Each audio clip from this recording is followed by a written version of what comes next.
Eh bien, bonjour à toutes et à tous. Aujourd'hui, on se retrouve pour un webinaire autour de l'organisation des repas pour, du coup, apprendre à mieux manger et pour ne pas se retrouver dépassé justement par le manque de temps, le manque d'organisation et aussi pour assurer du coup une énergie qui est stable tout au long de la journée et s'assurer du coup un travail qui est qualitatif et que l'on ne subit pas.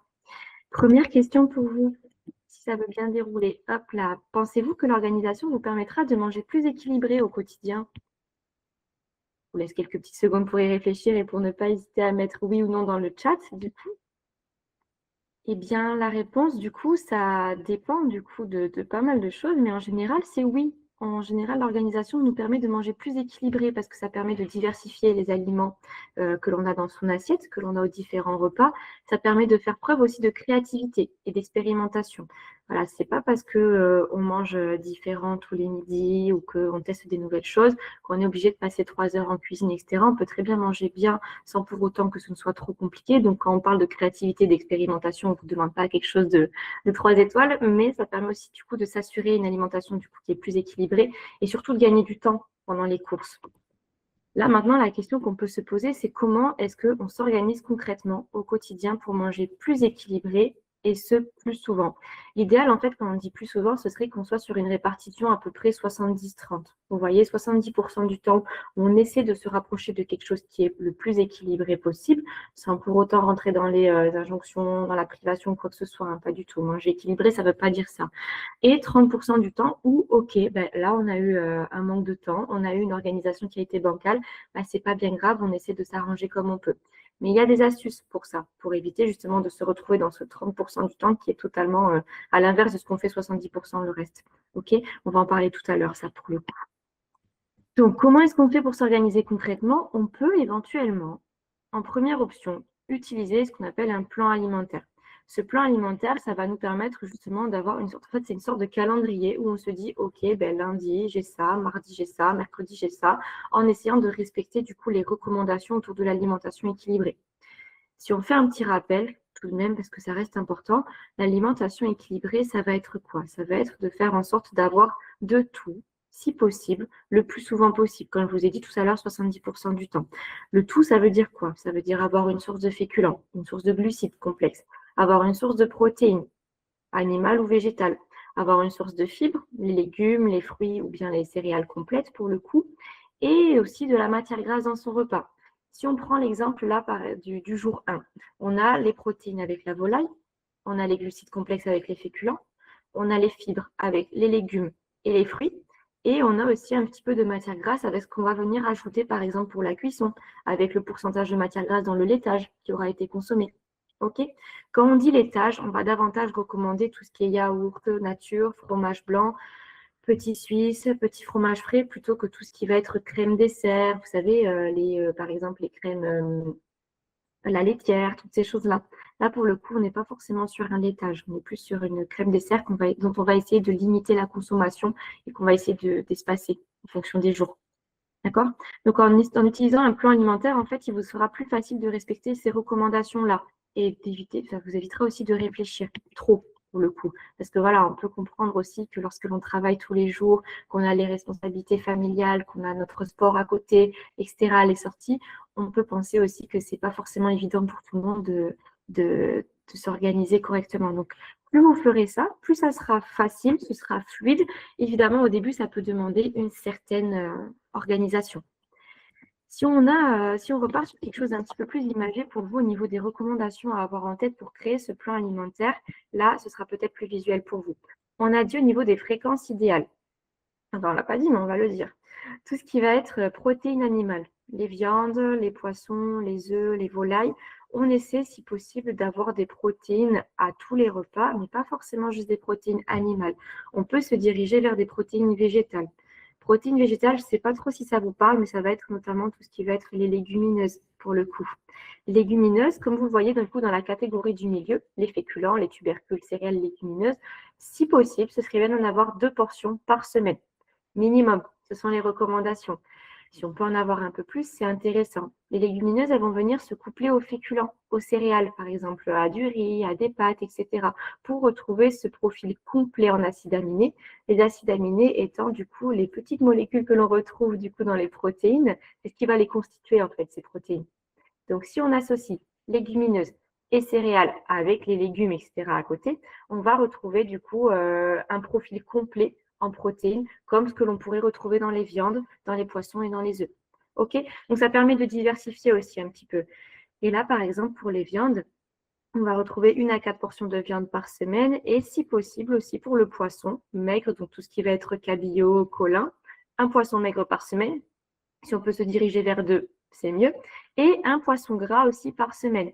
Dans les poissons gras, on va quand même essayer de privilégier tout ce qui est maquereau, sardines, anchois aussi, plutôt que le thon, le saumon, que ça, on va plutôt faire en sorte que ce soit une fois tous les 10 jours à peu près. Parce que ça reste quand même des gros poissons gras, ce sont des poissons prédateurs, ce sont des poissons qui du coup peuvent être plus facilement pollués au mercure, notamment. Le mercure étant un métaux lourd qu'on essaie d'éviter dans son organisme pour le coup. D'accord? Donc, viande, volaille, poisson, œufs ou légumineuses, du coup, dans tous les repas si possible. Les fruits et les légumes crus ou cuits, là, voilà, les légumes, c'est 2 portions par jour. Enfin, 2 portions. À chaque repas, si possible, midi et soir. On a pour les fruits 2 portions par jour. Les fruits, on va dire qu'une portion, c'est entre 100 et 150 grammes. C'est assez facile, ça correspond du coup à une pomme, à une poire, à pourquoi pas 2 clémentines, 2 kiwis, ou alors pour les fruits rouges, on est sur 200 à 250 grammes. Oui, ça fait quand même assez conséquent pour le coup. On essaie aussi d'avoir des féculents. Les féculents à chaque repas, c'est hyper important d'en avoir aussi à chaque repas. On n'a pas forcément détaillé le rôle de tous les nutriments, mais si on en parle un petit peu plus, les féculents, on va dire que c'est votre carburant. C'est ce dont votre cerveau a besoin tout au long de la journée pour assurer concentration, mémorisation, restitution des informations. Ok, le cerveau, il est glucodépendant. Pour assurer du coup un travail de qualité et surtout une énergie qui est stable, qui n'est pas fluctuante, éviter les coups de barre et éviter du coup d'arriver chez soi en ayant une fatigue considérable qui nous empêche de faire quoi que ce soit quand on rentre chez soi, et bien on a des féculents à tous les repas. D'accord? Pour le coup, la viande, les œufs, les poissons, tout ça, toutes ces protéines-là, ça favorise aussi la satiété. Donc ça permet aussi d'éviter d'avoir des fringales tout au long de la journée. Tout ce qui va être fruits et légumes, tout ce qui est à base de fibres, en fait, ça va permettre aussi la satiété, comme les protéines. Ça va permettre aussi de favoriser une absorption ralentie du sucre que l'on va consommer.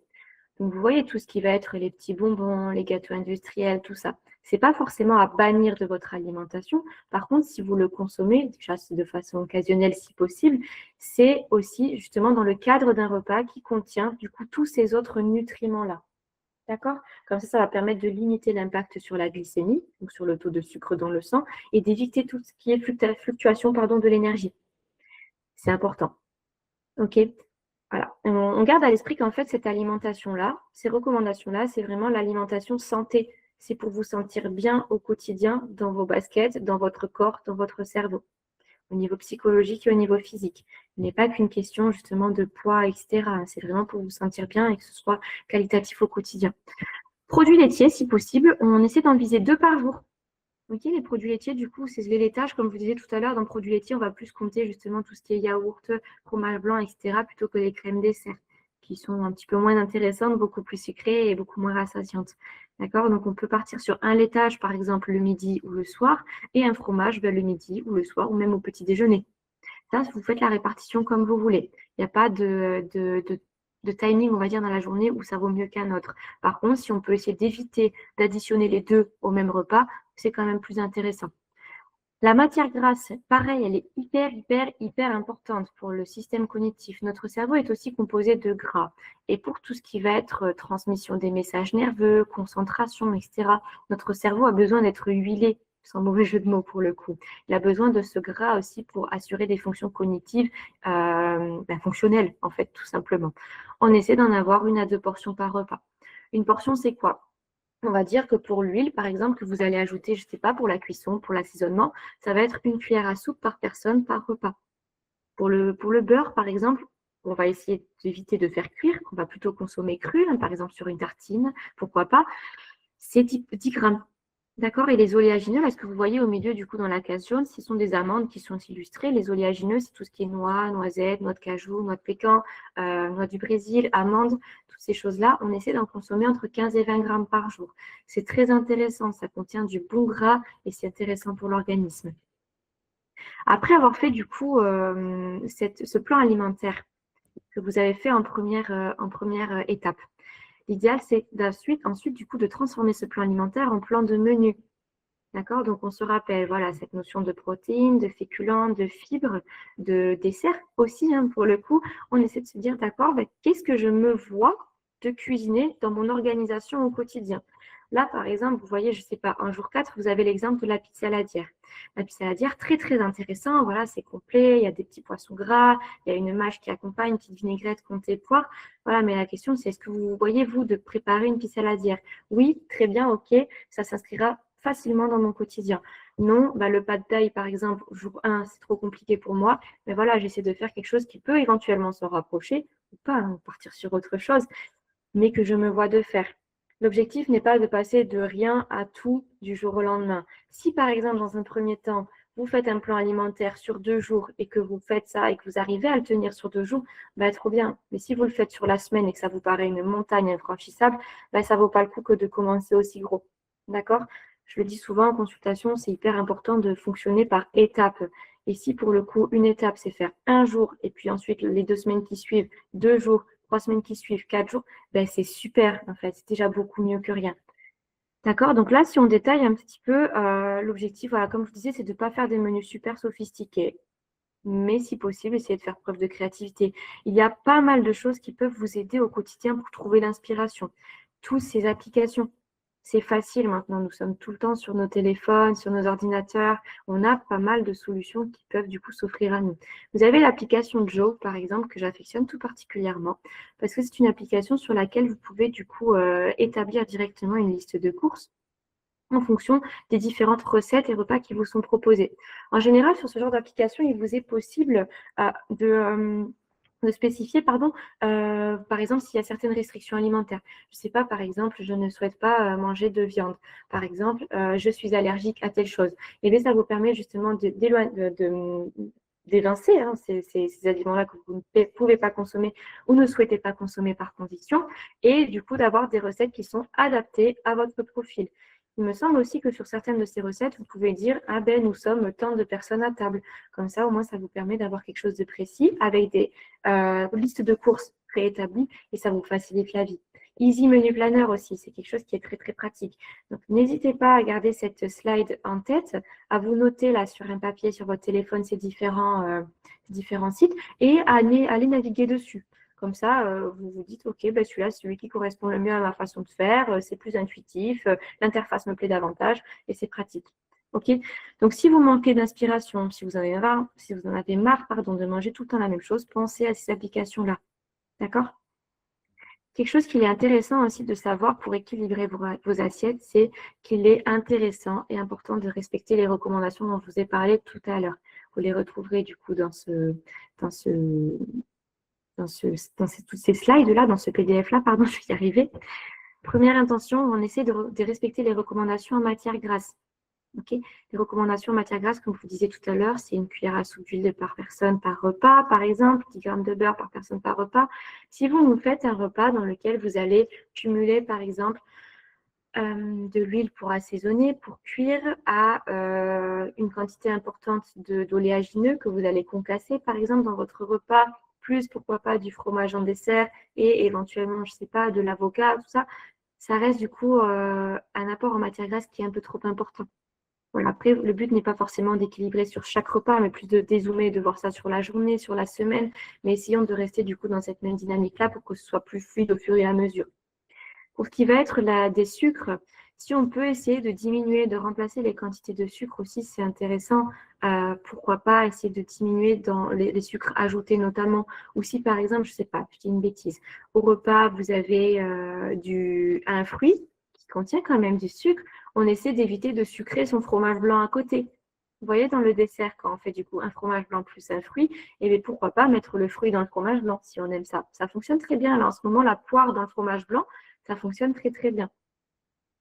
Et pour moi, le conseil qui est le plus important, ils sont tous importants, hein, qu'on s'entende, mais celui qui est le plus important parce qu'il a le plus de répercussions positives sur notre énergie au quotidien, c'est d'intégrer justement systématiquement des légumes aux recettes. Ça peut être assez facile. Les légumes, ils n'ont pas forcément besoin d'être systématiquement frais, achetés au marché le matin même. Ils peuvent très bien être consommés surgelés. Ils peuvent très bien être consommés en conserve, en bocaux. Ok. Par exemple, je ne sais pas, vous avez fait un repas dans lequel vous avez des pâtes, du poisson. Vous ne savez pas comment rajouter des légumes. Ben, vous pouvez vous faire un petit bocal d'asperges que vous aurez acheté à côté. C'est simple pour le coup. Et il faut juste, je pense, se balader dans les rayons ou se balader dans les rayons virtuels du Drive si on fonctionne en Drive du coup pour faire nos courses et se dire, OK, ben, qu'est-ce que j'aime déjà au quotidien, n'hésitez pas à vous faire une petite liste de courses. Qu'est-ce que j'aime comme légumes? Qu'est-ce que j'aime comme fruits? Surtout comme légumes là pour le coup. Comment est-ce que je pourrais les cuisiner? Il y a cette notion-là aussi. Faites preuve de créativité, d'imagination et faites preuve aussi quelque part d'introspection pour vous dire j'aime ces légumes-là, comment je me verrais de les cuisiner. Si on n'aime pas les légumes à la vapeur, eh bien on ne s'embête pas à les faire à la vapeur. On les fait rôtis au four. C'est tout aussi rapide et tout aussi goûtu. Sinon plus, parce qu'en plus on va rajouter des épices, de l'huile, etc. D'accord? Donc, intégrer systématiquement des légumes à vos recettes. Voilà, on se fait une petite liste de tous les légumes qu'on aime. On s'aide de Google, peu importe, on tape liste de légumes existants. Et là, on se dit, ah oui, c'est vrai, il y a ce légume-là qui existe, je l'aime bien. Ou alors, j'ai toujours voulu l'essayer, mais j'ai jamais osé. Et ensuite, on essaie d'imaginer ces légumes en recette. En recette, encore une fois, qu'on se voit de mettre en pratique au quotidien. Alors, on ne cherche pas à mettre à faire en excès. Si possible, ces légumes, voilà, dans l'idéal, si on peut essayer de faire en sorte de les consommer de saison, bruts, avec des circuits courts, donc local, c'est quand même plus intéressant. Pourquoi est-ce que c'est plus intéressant? Aussi parce qu'en fait, il faut partir du principe que notre corps aussi fonctionne par saisonnalité. C'est-à-dire tout ce qui va être fruits et légumes de saison, c'est pour répondre à certains besoins de notre organisme à cette saison-là. Comme par exemple, on va se dire tout ce qui va être concombre, courgettes, melon, tous ces fruits et légumes du coup d'été, ils vont être très riches en eau, ils vont venir nous hydrater quand justement la chaleur va nous faire perdre davantage d'eau, va nous faire transpirer. A contrario, les légumes et les fruits d'hiver, ils vont être plus riches, notamment plus riches en glucides, ils vont être plus rassasiants, parce que c'est à ce moment-là, du coup, le besoin de notre organisme aussi. Donc, dans ce sens, c'est intéressant, du coup, de consommer de saison. S'il y a dans les fruits et légumes de saison des choses, peu de choses plutôt que l'on apprécie, et bien justement, on pense à l'étape précédente où on se dit, ok, ben peut-être que de façon crue, brute, comme ça, je n'apprécie pas forcément le fruit ou le légume. Peut-être que dans un plat plus complet, je l'apprécierai davantage. Vous voyez? Par exemple, si je vous donne un exemple, là, j'ai les épinards sous les yeux. Les épinards, si on a du mal à les manger comme ça, eh bien, on essaie de les mettre, par exemple, dans des lasagnes, dans des cannelloni, dans des quiches, saumon épinard, pourquoi pas. Et là, du coup, ça vient du coup rajouter ce légume-là et ça vient du coup en camoufler un petit peu le goût. Après, alors attention, le but n'est pas non plus de vous dire il faut absolument que vous mangiez des choses que vous n'appréciez pas. Non, soyons quand même un petit peu logiques. Mais voilà, c'est de partir dans cette démarche-là. Et puis, à tous ces légumes-là, il vous faut penser du coup à cette notion de cuisson que vous allez utiliser. À la vapeur, on n'aime pas, ben voilà, on fait rôti au four, on fait dans un plat plus familial. On utilise des épices, des assaisonnements aussi, pour donner du goût, pour relever, pour que ce soit plus coloré aussi. OK? Et pour le coup, ici, on soutient tout ce qui va être local, hein, en consommant de saison. C'est moins cher aussi, parce que là, si vous regardez le prix des courgettes, par exemple, au kilo, bah, c'est un peu plus cher que si c'était l'été, hein. D'accord? On pense aussi aux aromates, très très intéressants pour leurs apports en vitamines et en minéraux, hein, chose qu'on n'a pas pensé. Le persil, par exemple, c'est très riche en vitamine C. Vitamine C qui vient du coup stimuler le système immunitaire. En hiver, c'est intéressant pour éviter de tomber malade assez souvent. OK? Là, je pense que vous commencez à saisir un petit peu la démarche, hein. Essayez de vous en imprégner et d'essayer de le transposer du coup à votre quotidien. Quand on parle de transposition, c'est un exercice que j'aimerais bien que vous fassiez chez vous, notamment si c'est quelque chose qui est compliqué pour vous. On essaie de remplacer les familles d'aliments, donc les nutriments, par des aliments, tout simplement. Après, voilà, le but, c'est que le menu soit pratique à emporter dans votre gamelle le midi, notamment. D'accord? Donc là, par exemple, si on se dit sur le jour 1, bah, des œufs en protéines, très bien, des féculents, des légumes, des fromages et un fruit. Qu'est-ce qu'on peut faire comme féculents et comme légumes pour accompagner des œufs? Qu'est-ce qu'on peut faire comme plat complet? Je vous laisse quelques secondes quand même pour y réfléchir et pour essayer de me faire une proposition dans les commentaires.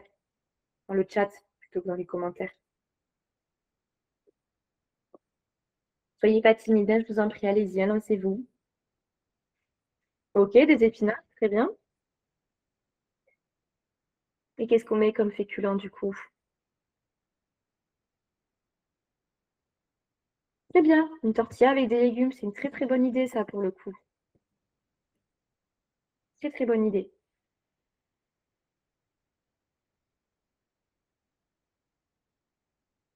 Est-ce que quelqu'un veut dire quelque chose en plus? Carrément, œuf dur, semoule ratatouille, ça passe super bien. Très bien, c'est une très très bonne idée. Très très bonne idée. C'est bien, là, vous commencez du coup à appliquer, c'est une très bonne chose. En plus, voilà, par exemple, vous n'avez pas le temps de faire votre ratatouille maison, ou vous ne souhaitez pas prendre le temps de faire votre ratatouille maison, ça peut être l'un comme l'autre, hein, voilà, soyez honnête aussi avec nous-mêmes. Et bien, par exemple, à Picard, il existe aussi des ratatouilles surgelées. Ou bien, il en existe aussi en conserve, mais c'est quand même plus intéressant de prendre surgelé parce que du coup, il y a moins d'ajout de sucre, il y a moins d'additifs, etc. D'accord? Ça peut carrément vous dépanner. On peut se faire aussi, par exemple, une omelette aux champignons avec des pommes de terre. Pourquoi pas? Ou alors, omelette champignons, on se prend une tranche de pain si on n'a pas forcément eu le temps de cuisiner ses féculents. Et ça fait aussi l'affaire. Les champignons vont jouer le rôle de légumes, par exemple. OK? Pour les féculents, je voulais vous dire quelque chose aussi qui reste très, très, très pratique. C'est, vous savez, les sachets. Par exemple, il me semble que la marque Céréales Bio ou Bjorg aussi en font. Les sachets de riz cuit, de riz brut comme ça cuit, de sachets de boulgour, mélange quinoa-boulgour, mélange trois riz, etc. C'est des sachets en général qui font 250 grammes, dans lesquels il y a juste eu du coup le féculent cuit brut. C'est pas un plat préparé, c'est vraiment juste le féculent brut cuit, qui peut carrément vous dépanner. Voilà, vous vous dites, OK, ben, j'en ai deux sachets dans mon placard, ben, j'ai deux jokers dans la semaine, je me dis, OK, ça me dépanne. Pareil, vous avez les plats aussi Picard, les plats du coup équilibrés. Vous avez la gamme équilibre plus ou plus équilibré, je ne sais jamais dans quel sens est-ce que c'est, que vous trouvez facilement du coup en surgelé Picard, qui peuvent aussi vous dépanner. Je sais pas, je vous dis, vous avez deux sachets de féculents cuits dans votre placard, deux plats Picard au surgelé pour vous dépanner aussi. Ben là, vous vous dites, OK, j'assure mes arrières. Et au moins, vous ne vous retrouvez pas pris au dépourvu, pris ou prise au dépourvu. OK? Est-ce qu'on me fait le même exemple avec la volaille, le féculent et les légumes, s'il vous plaît? Qu'est-ce qu'on se fait déjà comme volaille?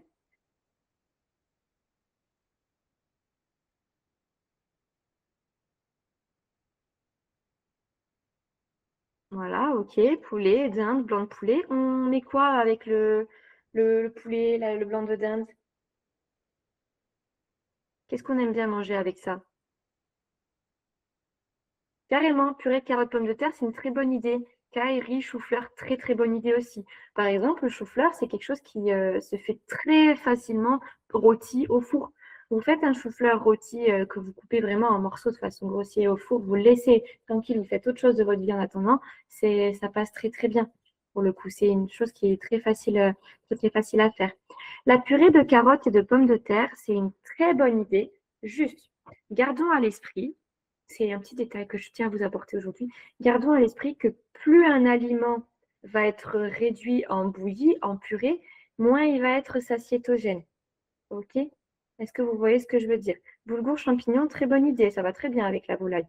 Pour revenir sur ce que je disais juste avant, en fait, par exemple, la pomme de terre, elle va être beaucoup plus rassasiante, satiétogène et nous induire moins de faim rapidement après le repas si elle est consommée entière, en morceaux, en fait, pas réduite en purée. Parce que plus on réduit en purée un aliment, moins il est satiétogène, moins il contient de fibres. Et plus l'index glycémique est élevé, du coup, ça vient faire une fluctuation un petit peu plus importante au niveau de l'énergie dans la journée. Faites l'essai hein, si vous voulez. Vous prenez des morceaux de pommes de terre cuits, des carottes en morceaux cuites que vous mangez à midi. Le lendemain, vous faites la même chose mais avec en purée. Vous verrez qu'en général, vous êtes quand même moins rassasié avec la purée sur moins longtemps et vous allez avoir faim plus rapidement. OK? Donc, on le garde à l'esprit. Mais sinon, c'est une très, très bonne idée. Très, très bonne idée pour le coup. Et ensuite, pour tout ce qui va être légumineuses, comment est-ce qu'on peut faire pour ces légumineuses-là? Qu'est-ce qu'on peut aller mettre comme légumineuse avec le porc? Carrément, lentilles. Très, très bien. En général, c'est la légumineuse à laquelle on pense en premier. Si jamais, sachez que houmous, c'est intéressant, ça va nous apporter du coup de la matière grasse aussi en plus. Sachez que pour les légumineuses, vous avez les lentilles corail qui sont hyper rapides à cuisiner, pour le coup. Les flageolets, c'est une très bonne idée aussi. On peut les retrouver facilement en conserve et c'est quelque chose de très pratique. Après, voilà, les légumineuses, gardons juste à l'esprit que c'est quand même un apport en fibres supplémentaires. Oui, excellente avec le lait de coco. C'est un apport en fibres supplémentaires par rapport avec les légumes qui sont déjà dans le repas. Donc, essayons juste, si on n'a pas l'habitude d'en consommer, d'y aller progressivement. OK? Parce que vu que ça contient pas mal de fibres, ça peut accélérer un petit peu le transit si on n'en a pas l'habitude. Donc, on y va progressivement. On ne part pas sur une maxi boîte de flageolets à soi tout seul parce que je pense qu'on va regretter et les collègues aussi vont regretter à côté. D'accord? C'est bien, en tout cas, c'est chouette que vous ayez fait cet exercice-là. Je vous invite à le faire chez vous aussi, cet exercice-là. D'accord? Donc, après les menus, la liste de courses et les achats. Donc, la liste de courses, comme vous disiez, vous pouvez la faire directement sur certaines des applications que je vous ai montrées juste en amont. Et sinon, vous pouvez la faire chez vous. Si par exemple, vous êtes en famille, ben, n'hésitez pas à partager cette charge mentale-là aussi, à mettre à contribution du coup toute la famille en disant, OK, qu'est-ce qu'on se voit de manger dans la semaine, qu'est-ce qu'on aimerait manger, qu'est-ce que ça fait longtemps qu'on n'a pas mangé, etc. Pour que du coup tout le monde puisse mettre la main à la pâte, comme on dit, et que vous n'ayez pas du coup cette charge mentale à vous tout seul ou à vous toute seule. Petite astuce, pensez à faire les courses le ventre plein. Parce qu'en général, si on n'a pas le ventre plein, ben, on va avoir tendance justement à acheter des petites choses superflues, à acheter des petites choses un petit peu plus sucrées, un petit peu plus salées, qu'on ne va pas forcément intégrer dans notre équilibre alimentaire au quotidien. D'accord? Les avantages, c'est qu'on gagne du temps. On va droit au but. Voilà. En plus, en drive, on a l'habitude. En livraison, c'est bien aussi. En magasin, voilà, on connaît nos rayons, on sait ce qu'on veut, on sait ce qu'on prend. Avoir une liste de courses type, c'est très intéressant. Je vous invite à avoir un modèle type du coup dans vos téléphones si vous faites les listes de courses sur le téléphone ou papier en vous disant OK, ça c'est le must-have dans mon frigo, dans mes placards toutes les semaines. C'est ce que je vais consommer indéniablement toutes les semaines. Et voilà, vous pouvez avoir les petites choses à côté qui viennent diversifier comme quelle viande est-ce qu'on va prendre pour la semaine, quelle ci, quelle ça. D'accord? C'est intéressant. Et pareil, pour si vous faites vos modes d'achat, vos courses, pardon, avec un mode d'achat en ligne, vous avez des listes de courses qui s'enregistrent pour les prochains achats. Donc, ça revient du coup à ce que je viens de dire pour le coup. Et ce qui est intéressant aussi, c'est que vous pouvez aussi faire des comparaisons pour les prix au kilo. Vous pouvez aussi faire des comparaisons sur les étiquettes alimentaires pour favoriser du coup quelque chose de plus qualitatif d'un point de vue nutritionnel. D'accord? J'aimerais qu'on se fasse un petit exercice supplémentaire là, notamment sur, hop là, si ça veut bien passer, sur les scores aux courses. Là, c'est intéressant de penser au Nutri-Score, de penser au score Nova, de penser à quoi il consiste. Ok? Le Nutri-Score, c'est un logo apposé sur le devant des emballages qui note les produits de A, donc le vert foncé, à la lettre E, le rouge foncé, pour le coup. En effet, il va être plus intéressant d'avoir un Nutri-Score A, mais il a quand même certaines limites, ce Nutri-Score. Là, par exemple, vous voyez l'huile d'olive vierge, c'est très intéressant parce que du coup, ça vous apporte du bon gras, etc. Mais ça va être un Nutri-Score qui va être C parce qu'en fait, le Nutri-Score va être calculé pour 100 grammes.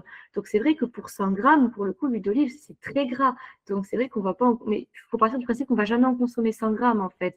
Donc, c'est ça le truc. Et pour le coup, vous voyez, les bâtonnets Croustibat, qui sont du coup des bâtonnets qui sont quand même très transformés, vont avoir un Nutri-Score qui est A. Personnellement, je suis plus d'avis à encourager mes patients et mes patientes à utiliser l'indice Nova. L'indice Nova, vous voyez, du coup, sur toutes les étiquettes là, vous avez le Nova 4, vous avez le Nova 3 pour les sardines, vous avez le Nova 2 pour l'huile d'olive. En fait, l'indice Nova, ça va être du coup déterminer tout ce qui va être degré de transformation des aliments. La transformation, concrètement, c'est quoi? Ça va être les processus, les procédés utilisés par les industriels pour transformer un produit brut. Si je vous donne un exemple, vous avez l'indice Nova A. L'indice Nova A, ça va être le blé. Indice Nova 2, ça va être la farine, qui est transformée, parce que du coup, on a utilisé le blé pour créer la farine, mais il n'est pas ultra transformé. Indice Nova 3, ça va être le pain. Le pain qui aura été transformé à partir de la farine, qui aura elle-même été transformée à partir du blé. D'accord, vous me suivez jusque-là? L'indice Nova 4, ça va être du coup le degré d'ultra-transformation. Là, les industriels auront usé de toutes leurs méthodes et tous leurs procédés pour créer quelque chose d'ultra transformé, comme par exemple les biscottes industrielles, qui auront subi du coup certains processus d'hydrogénation notamment pour du coup avoir pas mal d'additifs, d'agents de charge, des choses qui vont favoriser la conservation longue et un goût du coup qui va plaire au consommateur, un goût de reviens-y. Vous voyez? L'utilisation de cet indice NOVA, il peut être utilisé grâce à l'application notamment Open Food Facts. On va y revenir juste après.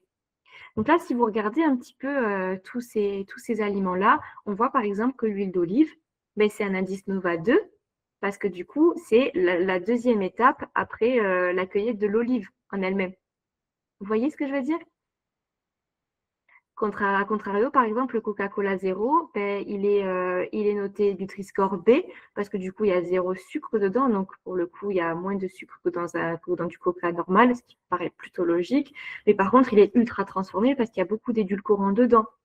Vous voyez? Donc, personnellement, je serais plus d'avis à vous dire, voilà, concentrez-vous sur cet indice NOVA pour essayer de manger le plus brut possible et pour éviter de ne pas rentrer assez dans le détail avec le Nutri-Score.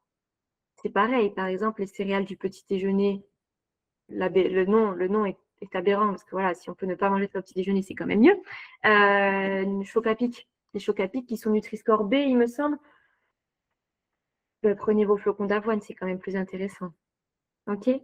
J'espère que vous saisissez un petit peu la démarche. Là, dans tous les cas, si jamais il y a des questions par rapport à ça, on y reviendra à la fin de la présentation. Donc, maintenant, la question, c'est qu'est-ce qu'on peut utiliser comme astuce pour mieux acheter? Ben justement, par exemple, là, vous avez en liste la liste. Hop là, excusez-moi, pardon. Vous avez la liste la plus courte possible, liste des ingrédients, la plus courte possible. Pour le C, vous avez pour le B le plus brut possible et pour le A le moins d'additifs. En fait, les additifs, pourquoi est-ce qu'on essaie de les éviter? C'est parce qu'en fait, consommés en trop grande quantité, ils peuvent induire une certaine modification de comment vont s'exprimer nos bactéries intestinales. Je ne vais pas rentrer dans le détail maintenant, mais plus on mange transformé, plus on vient altérer le fonctionnement de notre système digestif et tous les micro-organismes qui s'y trouvent, qui pour autant essaient d'œuvrer pour notre bien-être. D'accord? Et plus on mange transformé, plus on va encourager, entre guillemets, ces bactéries à sécréter des petites choses qui sont négatives, qui vont se passer, qui vont se diriger dans le sang et aussi se retrouver dans notre cerveau et venir altérer un petit peu comment est-ce qu'on va se sentir psychologiquement. D'accord? Je fais un gros tout droit dans cette explication. Je ne rentre pas forcément trop dans les détails, mais en fait, voilà, quand on va se retrouver plus irritable, plus fatigué, plus facilement en colère, etc., ben, c'est intéressant aussi de se demander comment est-ce qu'on a mangé en amont et depuis combien de temps est-ce qu'on mange comme ça. D'accord? Donc, pour revenir sur ce que je disais, l'application Open Food Facts, du coup, c'est cette application qui va vous permettre justement de mieux orienter vos choix. Vous avez du coup un scan dessus qui vous permet de scanner les codes barres des produits que vous allez trouver en magasin et de vous dire, OK, ben voilà, celui-ci, il a un degré de transformation de ça. Quels sont les marqueurs aussi de l'ultra-transformation? Et ça, c'est intéressant aussi pour votre culture personnelle. Voilà, il y a une liste démesurée de E quelque chose pour tout ce qui va être les additifs, les édulcorants, etc.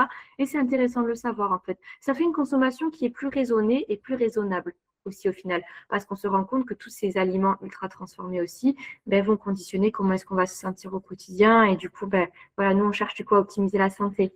On se le rappelle. D'accord? C'est intéressant et c'est très important. Il y a aussi, à plus de Open Food Facts, personnellement, c'est ma chouchou, celle-ci. Elle est gratuite en plus. Elle est gratuite. Donc, n'hésitez pas à la télécharger. Elle ne prend pas beaucoup de place dans le téléphone. Vous en avez quand même d'autres qui peuvent vous aider. Yuka aussi, qui est pas mal connu. Il y a Étiquetable aussi, qui est hyper intéressante parce que justement, elle vous permet de choisir des restaurants et des commerçants qui sont respectueux de l'écologie et repérer les produits de saison. Donc là, par exemple, vous souhaitez du coup acheter de saison, vous ne savez pas trop qu'est-ce qui est de saison parce que voilà, vous n'êtes pas trop attardé sur la question. Mais si vous vous dirigez vers ça, vous pouvez faciliter du coup vos choix. J'ai pas compris la question, quel produit du UFC que choisir? Je m'excuse, on en reparle justement juste après, d'accord? Pour Yuka, on peut aussi décrypter la composition des produits et évaluer leur impact sur leur santé. Pour le coup, je dirais que Open Food Facts est plus facile et plus lisible en première intention, qu'on n'a pas trop l'habitude. Quand Yuka, ça va être du coup quand on va connaître un petit peu plus, justement. My Label aussi, c'est pour choisir des produits selon les valeurs éthiques, sociales et au niveau de l'environnement. Donc ça, c'est très intéressant. ScanUp aussi, ça permet d'identifier les aliments ultra transformés, comme ce que je vous disais par rapport à Open Food Facts. Et Qualito, personnellement, je ne la connaissais pas, mais c'est très intéressant pour faire attention aux allergies et aux intolérances. D'accord? Donc, maintenant qu'on a un peu tout ça à l'esprit, qu'on se dit plan alimentaire, qu'on se dit, OK, je transpose ce plan alimentaire en des recettes que je me vois faire au quotidien. Après avoir fait ces recettes-là, je me fais une liste de courses. Cette liste de courses, je peux du coup aussi l'optimiser grâce à ces applications-là. Et B, on essaye du coup d'anticiper. D'accord? C'est la notion d'organisation pour le coup. Niveau débutant, qu'est-ce qu'on a? On essaie de cuisiner en plus et mettre les restes en gamelle. Là, pour le coup, c'est quand même assez facile à faire. On se dit, ben voilà, dans tous les cas, je cuisine pour moi le soir. Qu'est-ce que je peux garder pour demain? Qu'est-ce que je peux faire en plus pour garder pour demain, pour mon repas du midi? C'est quand même très pratique. Et justement, on pense du coup au surgelé non cuisiné, comme je vous disais, Picard est très, très, très intéressant pour ça, et aux conserves pour gagner du temps. On privilégie les surgelés qui sont quand même plus intéressants. Et pour les conserves, on essaie de prendre des conserves brutes. Vous savez, pas des plats cuisinés. Par exemple, vous avez la marque Casse-Grain. C'est une marque qui peut être intéressante, mais malheureusement, dans ses légumes et dans ses sauces, ils vont rajouter du sucre. On se dit pourquoi rajouter du sucre dedans? Il y a aussi cette notion-là, en fait, essayer de se diriger vers des choses qu'on cuisinerait chez soi, en fait. Par exemple, dans vos placards, vous n'avez pas des petits flacons d'additifs, d'édulcorants, d'agents de charge, vous n'avez pas toutes ces choses-là. Donc, dans les produits que vous allez acheter en supermarché, essayez de vous dire, OK, ça, j'aurais été capable de le refaire chez moi seul de la même façon. Vous voyez ce que je veux dire? Niveau intermédiaire, on cuisine des familles d'aliments séparément, des bases de légumes et on assemble avant de manger. Plus, on essaye, si possible, de varier les plats grâce aux épices et aromates. Tout bête. Vous faites du poulet. Vous pouvez très bien faire, je sais pas, vous faites 1 kilo de poulet. Vous ne mangez pas en 2 repas, on est d'accord. Vous faites 1 kilo de poulet, vous faites une partie dans laquelle vous allez mettre une cuillère à soupe de pesto, qui va être votre matière grasse ajoutée, une partie dans laquelle vous allez mettre, pourquoi pas, de la sauce tomate, du poulet à la sauce tomate, et une partie dans laquelle vous allez mettre, pourquoi pas, huile d'olive et herbes de Provence. Vous voyez? Comme ça vous fait du poulet sous 3 formes différentes, ça vous lasse pas et vous avez différents goûts. Et pourtant, ça vous a pas demandé beaucoup plus d'efforts. Vous voyez? Ça va être pareil pour tout ce qui va être boulgour, les légumes. Voilà, il y a des légumes à la vapeur, des légumes crus, des légumes cuits, des légumes rôtis au four avec différentes épices, etc. Et le niveau expert, c'est le batch cooking. Si pour moi, vous n'avez pas l'habitude du tout de penser à anticiper vos repas, etc., le batch cooking, c'est vraiment la dernière des solutions, la dernière des tentatives. C'est le niveau expert, hein, on va dire. Sans que pour autant le terme expert ne vous fasse peur, hein, évidemment. Mais le batch cooking, ça va être du coup l'anticipation des repas de toute la semaine. Ok. Juste, on essaie de penser voilà, à tout ce qui est infrastructure aussi. Au travail, j'ai un micro-ondes. Très bien, je peux utiliser le micro-ondes. Au travail, je n'en ai pas. Ah voilà, je vais peut-être essayer de me faire un bol. Voilà, vous savez, les Buddha bowls, ce genre de choses. On a du coup un petit peu comme sur la photo, hein, d'ailleurs. On a ces choses qu'on peut manger froides, etc. Bon, là, c'est pas trop froid, mais avec des crudités, par exemple. Ok. Pour le coup, sachez que tout ce qui va être, il faut penser aussi à la saisonnalité. Si par exemple vous avez des difficultés à conserver au froid au travail, évitez de vous faire un plat à la crème l'hiver. L'été, pardon, l'été, parce que pour le coup, ça va moins bien être conservé. Et il y a plus de risques au niveau sanitaire pour le coup. D'accord? On essaie de privilégier le verre au plastique pour les boîtes et pour les gourdes parce que le plastique ne passe pas au micro-ondes. Enfin, ça peut passer au micro-ondes, mais je ne vous conseille pas parce que le plastique contient quand même pas mal de perturbateurs endocriniens qui peuvent du coup venir altérer comment se comportent nos hormones à long terme et c'est pas cool. Donc on privilégie le verre surtout pour cuire et pour chauffer au micro-ondes. D'accord? Maintenant, on parle du coup du niveau expert, mais quels sont les avantages du coup et les inconvénients du batch cooking? C'est pris en toutes circonstances, ça c'est intéressant, on gagne du temps. Même si on passe du coup 2h30, 3 heures, un jour en cuisine pour préparer tous les repas de la semaine, ou du moins les 3-4 premiers jours, et bien au moins on se dit que ces 3-4 jours suivants, on est tranquille. Du coup, ça induit une charge mentale qui est diminuée. On fait des économies aussi parce qu'on essaie du coup de cuisiner en gros, évidemment en variant les assaisonnements, toutes ces choses-là. Et on se dit, ben voilà, batch cooking, j'ai anticipé, donc je suis sûre qu'au moins j'ai pendant X jours des repas équilibrés, des repas variés. Après, voilà, il faut juste penser à tout ce qui va être préparation, stockage, la conservation, avoir suffisamment de Tupperware, avoir suffisamment de place dans son frigo, etc. C'est quand même assez important. Après, voilà, c'est une question d'organisation. Là, pour le coup, vous vous dites, OK, ben, ça peut être intéressant, le batch cooking, on me voit bien le faire. Ben, n'hésitez pas aussi à investir un petit peu, pourquoi pas, dans différents Tupperware, etc. D'accord? Si on parle un petit peu conservation, ben, voilà, c'est des choses qu'on ne sait pas forcément, mais voilà, dites-vous que, par exemple, tout ce qui va être les céréales cuites, pardon, le riz, les pâtes, le quinoa, ben, c'est quand même 3 à 4 jours de conservation, hein. Évidemment, utiliser des modes de conservation hermétiques, tout ce qui va être ben, les Tupperware avec quand même la possibilité de bien fermer, que ça ne s'échappe pas, tout ça, que ce ne soit pas exposé, que ce soit bien couvert au frigo. OK. Les quiches, les tartes, les pâtes feuilletées, par exemple, c'est très, très intéressant pour le soir, notamment. Voilà, on se dit, j'ai fait une quiche, ben voilà, au moins, ça va me durer 2-3 jours. C'est intéressant. Vous avez dans le 5 jours tout ce qui va être à base de légumineuses aussi. Ça, dites-vous que c'est quand même un game changer, hein, pour le coup, c'est très pratique, très, très pratique. Vous vous dites, OK, ben là, dans mon repas, je n'ai pas forcément de protéines animales, je n'ai pas pris le temps d'en cuire, j'en ai pas dans mon frigo. Ben, pour le coup, je me rajoute mes cuillères à soupe de légumineuses dans mes féculents et dans mes légumes, et c'est terminé. Vous voyez? Donc, c'est très pratique. Et pour tout ce qui va être congélation, surgélation, on peut dire 2 mois pour avoir une texture la moins altérée possible. OK? Petite question pour vous, est-ce que vous pensez à prendre une gamelle quand vous êtes au travail?